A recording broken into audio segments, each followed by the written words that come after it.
When I was young, I thought my country was the best on the planet. And I grew up singing a song called Nothing to Envy. And I was very proud. In school, we spent a lot of time studying the history of Kim Il-sung, but we never learned much about the outside world.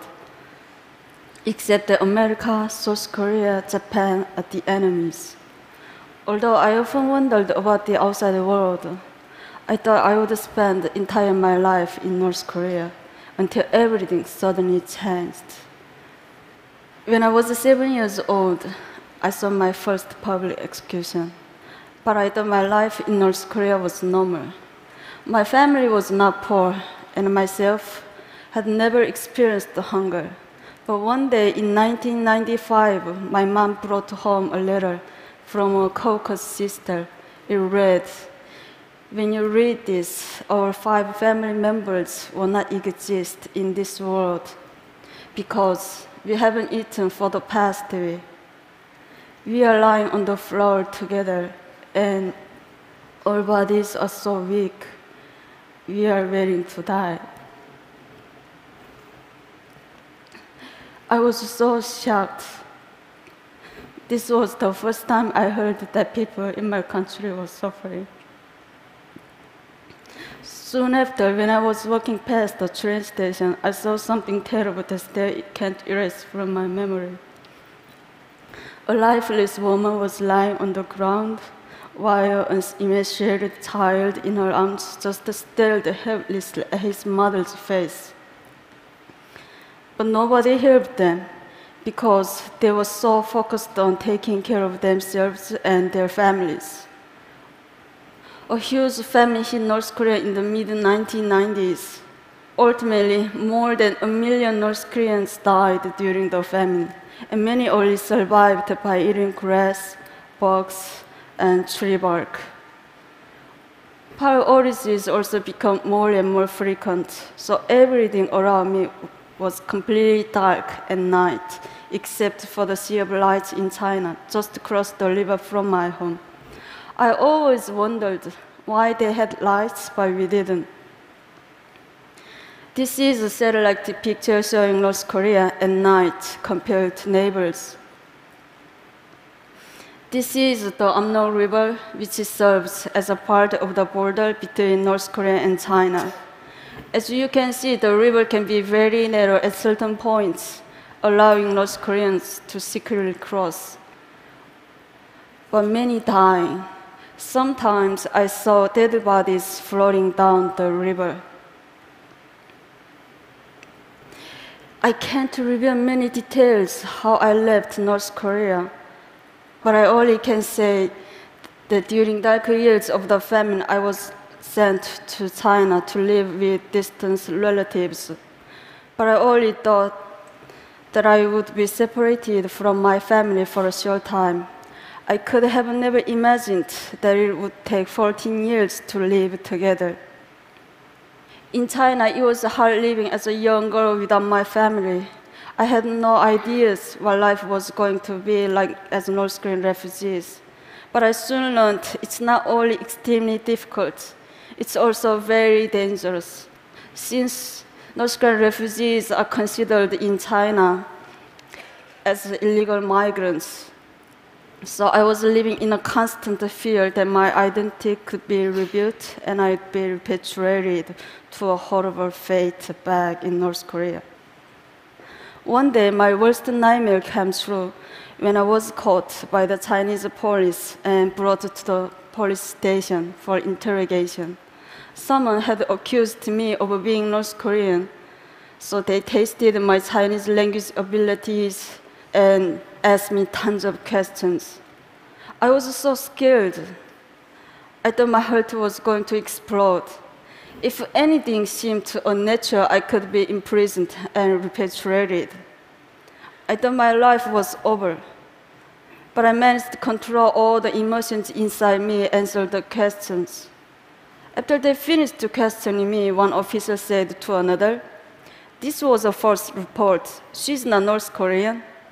And they let me go. It was a miracle. Some North Koreans in China seek asylum in foreign embassies, but many can be caught by the Chinese police and repatriated. This group was so lucky. Even though they were caught, they were eventually released after heavy international pressure. These North Koreans were not so lucky. Every year, countless North Koreans are caught in China and repatriated to North Korea, where they can be tortured, imprisoned, or publicly executed. Even though I was really fortunate to get out, but many other North Koreans have not been so lucky. It's tragic that North Koreans have to hide their identities and struggle so hard just to survive. Even after learning a new language and getting a job, their whole world can be turned upside down in an instant. That's why after 10 years of hiding my identity, I decided to risk going to South Korea. And I started a new life yet again. Settling down in South Korea was a lot more challenging than I had expected. English was so important in South Korea, so I had to start learning my third language. Also, I realized there was a wide gap between North and South. We are all Korean, but inside we have become very different due to 67 years of division. I even went through an identity crisis. Am I South Korean or North Korean? Where am I from? Who am I? Sadly, there was no country I could proudly call my own. Even though adjusting to life in South Korea was not easy, but I made a plan. I started studying for university entrance exam. Just as I was starting to get used to my new life, I received a shocking phone call. The North Korean authorities intercepted some money that I sent to my family, and as a punishment, my family was going to be forcibly removed to a desolate location in the countryside. They had to get out quickly. So I started planning how to help them escape. North Koreans have to travel incredible distances on the path to freedom. It's almost impossible to cross the border between North Korea and South Korea. So ironically, I took a flight back to China and I had to told the North Korean border. Since my family couldn't speak Chinese, I had to guide them.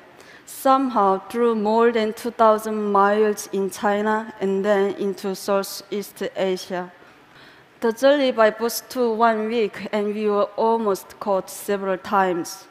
One time our bus was stopped and boarded by a Chinese police officer.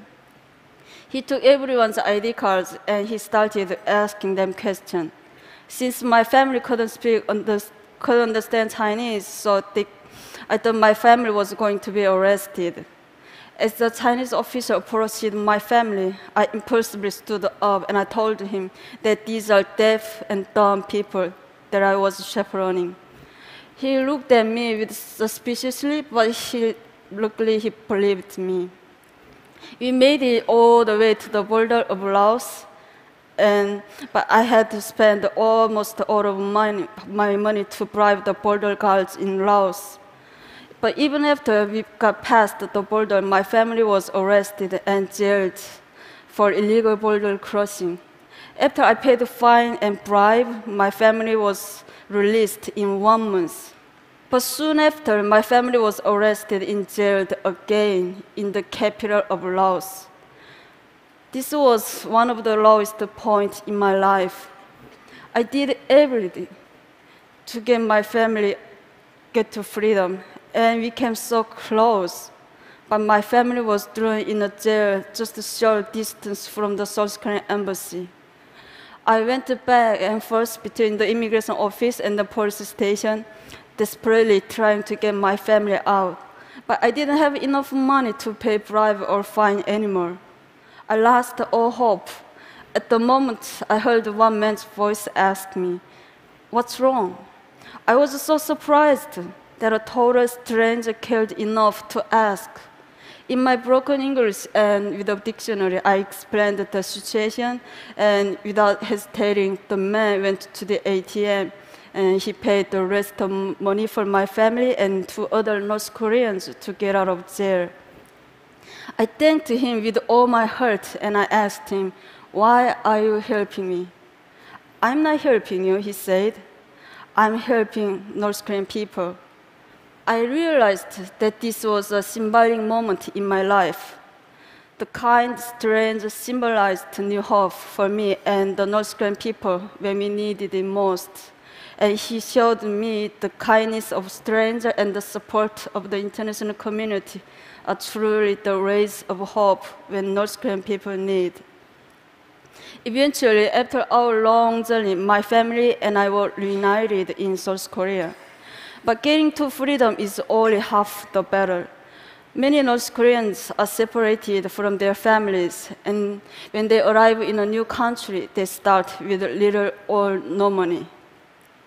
So we can benefit from international community for education, English language training, job training, and more. We can also act as a bridge between the people inside North Korea and the outside world, because many of us stay in contact with family members still inside, and we send information and money that is helping to change North Korea from inside. I've been so lucky to receive so much help and inspiration in my life, so I want to help give aspiring North Koreans a chance to prosper with international support. I'm confident that we will see more and more North Koreans succeeding all over the world, including the TED stage. Thank you.